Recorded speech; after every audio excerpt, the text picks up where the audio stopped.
Hey there. Wow, this was a dreamlike experience. Like for the second day of this, just cannot believe it that I'm actually not sleeping. Don't know about you. What do you feel? So definitely thanks to everyone who organized this and made this way. But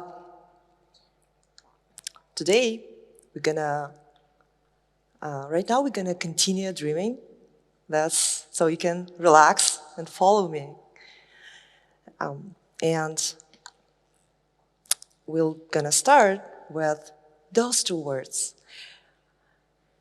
And I don't have to convince anyone here that open source is great, right? Most people on stage today, yesterday, are authors and maintainers of Rails and the key components of Rails ecosystem. But I wonder if you agree with this statement. Web is dominating software development overall. Well, it's not the full statement yet. Wait a second. I wonder if I agree with this. Like, just think about it for a second. Tell me during the break. But let's think about the life of a maintainer, of the author of open source. And this life can be a mess because you have to have your day job to pay the bills, to support your family. And also there's this constant flock of issues that you got to take care of, pull requests and questions and stuff. Well, your own plans for the project might be in ruins. Like you just don't have the time to work on that, on the things that actually matter to you. Now, the thing is, you might still love it. And you might want to dedicate your life to this, to building in the open. But you don't want to be miserable. You want to be happy. You want to be successful. So this talk is for you.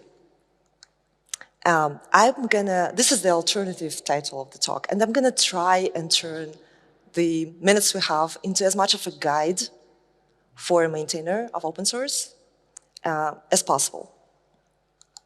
A bit about me. My name is Irina, or Ira. I'm the CEO of Evil Martians, a software development consulting company for DevTools startups, but I will be super happy to have any of you among our clients for sure. I'm also the co-founder of AnyCable, and we'll talk about that later. So my background is entrepreneurship and software development. So this is, my angle, from where I'm coming. Evil Martians, you hopefully recognize many of our open source projects. And looking at this picture, we have like post CSS, auto prefix, image proxy, left hook, many things. You might have this question in mind. Does this whole thing bring us business? Or why else would we do this, right? Why else could we afford to do this? As the CEO, I can say, yes, it's true. Our main source of business is open source and the content we create based on open source. So this is how clients find us. But that's not all. There's more. Now it's time to talk about AnyCable. AnyCable is a real-time server for Ruby, Rails, Hotwire applications, maybe something else soon, that takes care of connectivity, consistency, and scale for you. Now we have many users of AnyCable, AnyCable Pro here today, like Colbell, Vito, ClickFunnels, Doximity is a part of Rails Foundation. Maybe someone from Circle was here, though, right? Yeah, hey guys. Yeah, thanks for coming. AnyCable is open source, MIT license. AnyCable Pro is a paid on-premise product. AnyCable generates about 1 million consultant revenue for Evil Martians per year, because this is how clients find us. Now, there's also image proxy. Image proxy is the fastest on-the-fly image optimization server. It's used by some of the well-known companies like Substack or Dev2, Algolia, by the way, Superbase. And Image Proxy is open source. Image Proxy Pro is a paid on-premise product. Image Proxy actually graduated Evil Martians. They're like a standalone company now, on their own, but we are the first investor. So this is where we are today. Let's dream a little bit. So this was the reality. Now let's return to our dream. Think about the ideal world. The ideal world. These two words. What do you imagine? Something like this. Well, I imagine a world where every open source project has a powerful nonprofit organization funding all of its development, all of its marketing, everything that's needed. And we just got a foundation for Rails. And it's, well, it's not a superpower, right? It's just a new organization. But what about everything else, right? You can see that the reality is quite different from this perfection. So what would make the reality closer to perfection? And for me, it's this. Not because I'm running an agency, something else. I was always looking to be in control to set direction for myself. So even if the world is not perfect, it's easier to accept it if you are making your own decisions. If you're not at the mercy of someone deciding to donate or not to donate, whatever, right? So perhaps our author of open source is like that as well. So she or they wants to be in charge of their own destiny. And you know the path, right? The path is called commercialization. You can try and build a commercial product based on your open source. It's easy. You have a product, an apple. You build a paid product, paid apple, pineapple, and you advertise it, talk about it, you sit and wait. But then you have this thought, well, what if it doesn't work out? Like, am I gonna feel worse than before even trying? And now, let's help our hero. Let's help our maintainer. Who's gonna help her? It's a fairy godmother. Looking just like Taylor Swift, hence the reference of the title, standing in a nice dress, staring at the sunset. And this fairy godmother is gonna say, look, there's just 3 steps. Are you ready to take them? At least talk about them. So the first one is to choose a business model. And like big picture, there are just 3 models. Cloud subscription or software as a service. Dual licensing for on-premise products and consulting contracts. And think about examples of successful companies. You would normally think of companies using the first model. This is what first comes to mind, this cloud subscription. So you know Elastic, you know Redis, Sentry, Superbase, many companies. Some of them are using AGPL licenses, but still kind of open source type, let's say.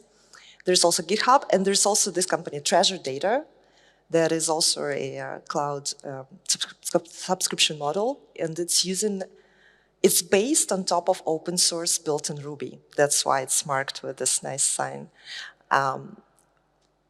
This is a large organizations, all of them. Maybe Superbase is the smallest.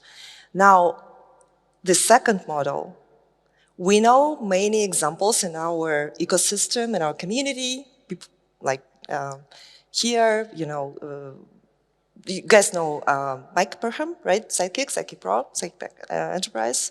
Well, we have AnyCable, Kafka, Build, Poetry, Navar, many examples. Those are all, none of them are large in terms of like comparing it to other businesses. Sidekick Pro is a successful business, but it's not a large one. We have examples of large businesses using this model and building open source with Ruby. And these are GitLab, still has 8% of revenue from on-premise licenses. Instructure, it's an ed tech company based on open source Canvas LMS, written in Ruby. Rapid7 is a data company, is an InfoSec company. This is an InfoSec company built on open source Metasploit. So, and, Puppet, right, the DevOps tool. So, these are all the examples of teams that were all sorts of open source. Then they decided to create a business on top, and now they have billion-dollar businesses.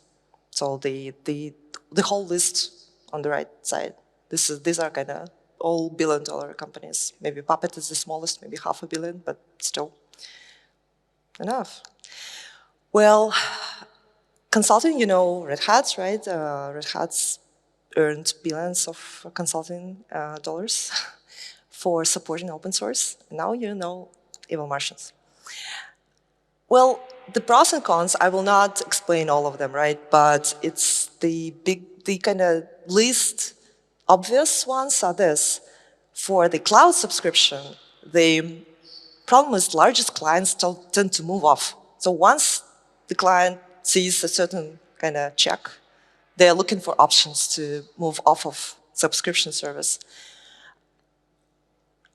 On the contrary, the on-premise businesses have much lower conversions, and this is what the problem is with those types of businesses. Why are the conversions much lower for on-premise? Because there is something like barrier to entry. You need to invest upfront into running the software on your infrastructure. Anyway, there is some kind of progress there, absolutely. There's a lot of progress here. But it's still not as easy as software as a service distribution model. Now, we've thought about ways of making money on open source. Now we need to size it. This is a very important thing. We're going to do just a simple back of the envelope. I don't know if you recognize the envelope. Yeah? Yeah, I love getting them from Jason. So this is what we're going to do. First of all, and I encourage you to do it as a team. That's the best way to do it. You want to size, to think about the potential number of people who have the problem you're solving, that your product is solving. And is it individuals? Is it companies? Is it Ruby engineers? Is it organizations based in a certain geography or having a certain problem? This is not easy. You might need to Google some stuff, but you can arrive at a certain ballpark kind of range, like how many people have this problem.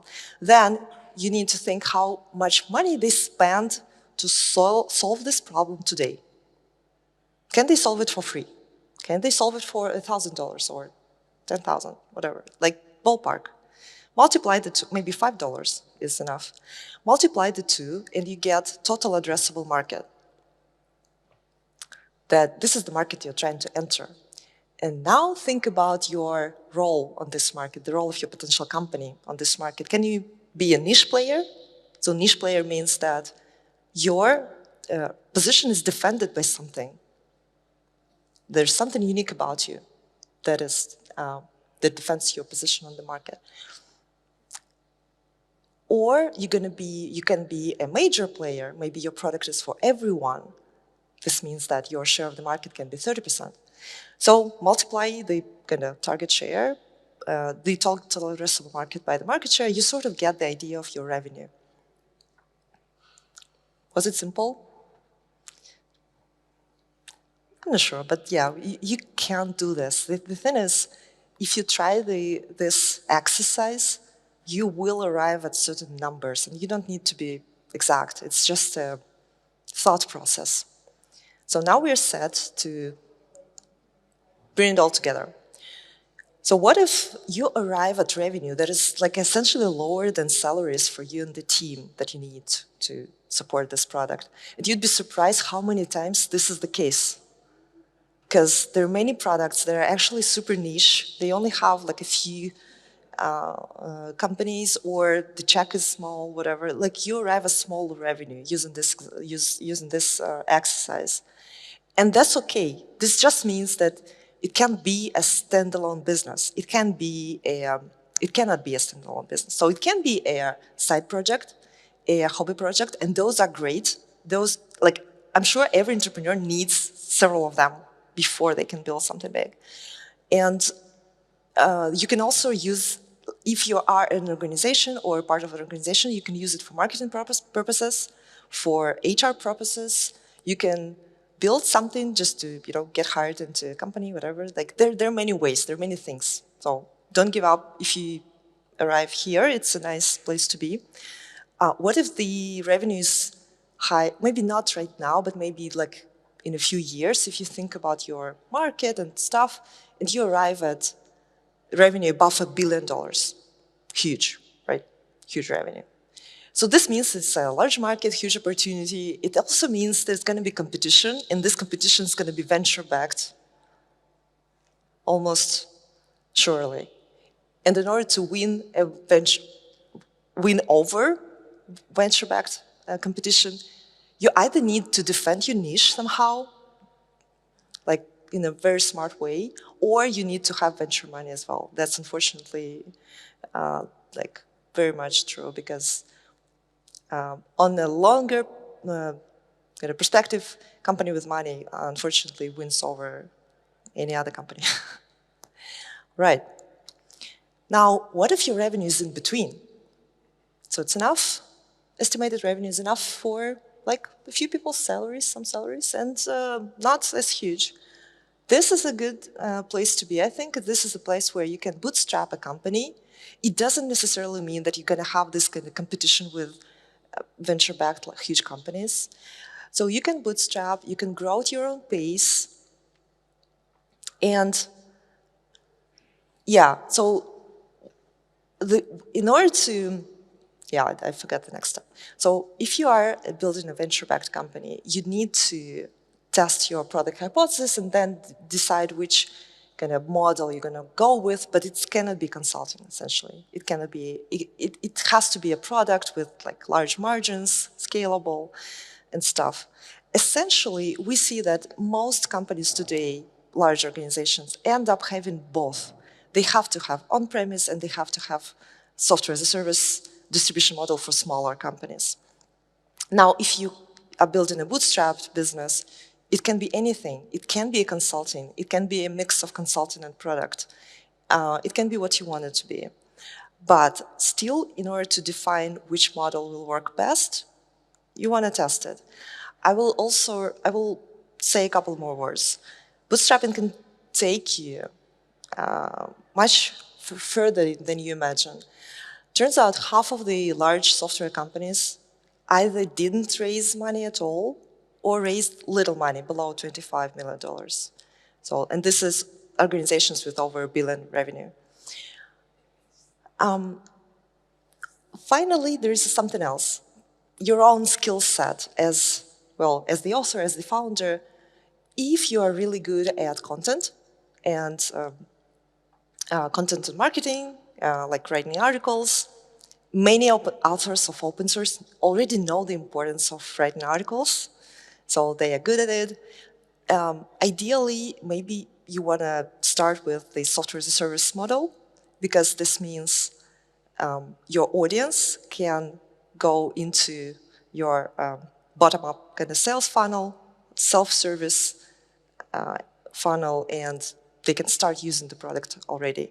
Now, if you have many connections, for example, you worked for many tech companies, large organizations, and you know people from those companies and you're like really well connected, maybe you want to start with the other approach where you just go to those organizations and sell your product. In this case, you might benefit from on-premise distribution model, because you're going to be selling to large organizations and they and it's gonna be custom, and you're gonna help them maybe earn some money on consulting as well. So these are just kind of some additional thoughts. But the truth is, you don't know which model will work better without trying it. You need to test your product hypothesis, and we know how to do this, right? We all know that. We need an MVP, those 3 letters. What does it mean? Like, I want to say, too often in my life, I focus too much on just one of the 3 components of MVP. MVP is like a group of people that are going to interact with your product. So this is the product, something that we focus on normally. But then there's also the process of how you're going to learn from those interactions. How are you going to learn from this? And people will always forget about the last part. Now, you always also need to set some boundaries. So if you are testing, for example, you want to test like a pro version of your product. You need to say to yourself, I'm going to do it. I'm going to build something in 2 weeks, and then I'm going to test it in 1 month.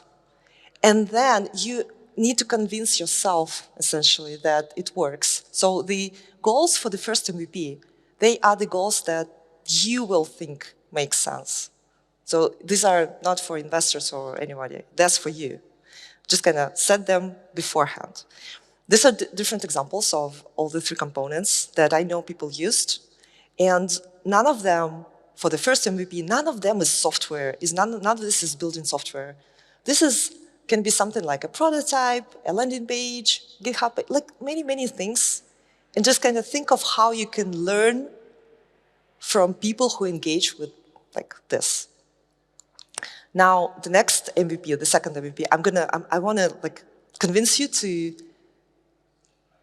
try and sell a product to people. So your second MVP is when you try and sell your product for money. How can you do this? Right? It's kind of hard.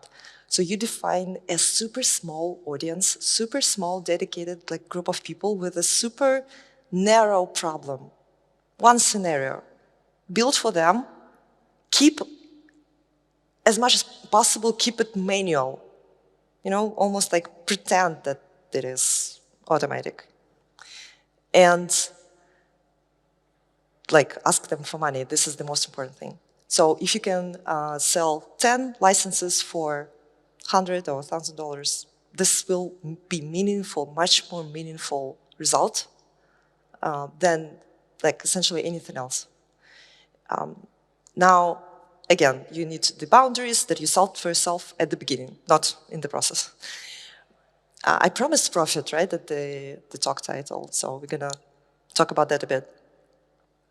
So this is where I'm gonna try to convince you that usage-based pricing is good, even for on-premise software. There are many different points of view on that, for sure, but let me take a look from the kind of perspective of the business. Demand curve. Demand curve, where is it? It's there. Demand curve is how many people want to buy your product at a given price. So if the price is 0, there is still a limited number of people who want your product, right? Not everyone on the earth. If the price is $1 million, maybe there is still one person who wants it at this price. Maybe it's your mom, I'm not sure, but somebody, it has to be. So if you have one fixed price, your revenue is this rectangular, right? So you choose whatever price you choose, your revenue is this rectangular. So what is usage-based pricing? Usage-based pricing is trying to have multiple pricing points for people who value your product differently.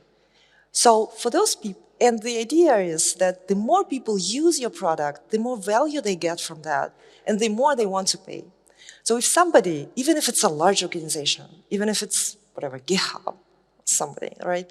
If they use their product really like for something small, just a little bit, they don't generate like much value, you cannot like build them millions of dollars or even thousands. You will build them $5 and that's it.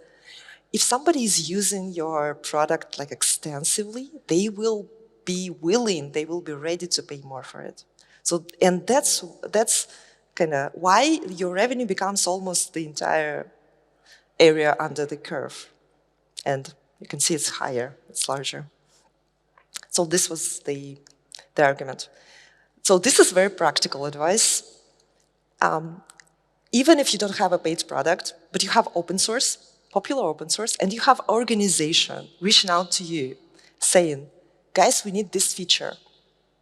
And the feature is okay. It fits your product strategy, let's say. But it wasn't planned. And now you need to kind of either reject or like prioritize it for some reason, like why and etc. Just say this phrase. Would you be willing to financially support development of this feature? This is a magic phrase. People say yes. Just write it down in the contract, in the invoice, that the code will be in open source, that people are paying for something that goes to open source. That's it. Also, I want to say that consulting can be complementary to building a product, maybe to a certain point, maybe to a certain extent, but the experience of using your own tool on client's project is invaluable. You learn a lot from that. And also, you earn money, which is a good thing. A few other kind of key elements that you need to make profit. Something we've been fighting about at Any Cable's team, that they're different. Now that you have paid customers, you actually have a different type of users of your documentation. So your documentation can be brilliant. Any Cable's documentation is probably brilliant, but in explaining how Any Cable works and like the inners and in and outs of Any Cable and Rails and all. But now that you have paying customers, you have people who care more about their problem than about your product, because they're like paying for it. So they want something new, something else, and this type of documentation for these people is called guides. Guide is named after the problem people have. Let's say migrating from this service to your service, or building something like a chat app with your service. This is a guide. You can think of it as a new layer in your documentation and the new user persona. Finally, you all know that you have to talk about your product. And the two types of content that work, at least in our case, is one is telling people how others use your product and how the product is helping them, right? And the second type is just kind of talking about your work. Just tell people about your work. Let them learn from you. And they learn from your experience, it becomes useful, and they also learn about your product, your business. Now, you're doing all of this, and you're thinking, am I succeeding? The thing is, you may succeed immediately, but chances are maybe it's not going to happen overnight, right? After you've just started with your first couple of MVPs. But think about the fairy godmother. She's taking care of you. She's taking care of you as the author of open source. She's right here next to you. What is she saying? She's saying that you're on the right track. And if you think about this, products, solutions come and go, but your connection to the audience, to the people you built for, can stay for your entire lifetime and can even continue beyond one person's lifetime, if you think about this. So From this perspective, it doesn't matter if your first product fails, if your second product is successful, you continue going, learning about your audience, maybe falling in love with your audience, that's how I put it. And the audience starts, maybe feeling something mutual at some point. Now, this was a lot, and perhaps you think, do I want it? Like, there's so much to do, right? And I'm not sure if I even want it. And this is not the question I want to ask you. I want to ask you this question. Because you are exceptionally talented. People in this room, people watching the recording, you are a part of a community that is inspiring the whole software development industry. Think about it for a second. You are super talented. You can do whatever you set your mind to. Maybe not at once, but you will succeed. I'm 100% sure. So just dream bigger. Think about bigger ideas.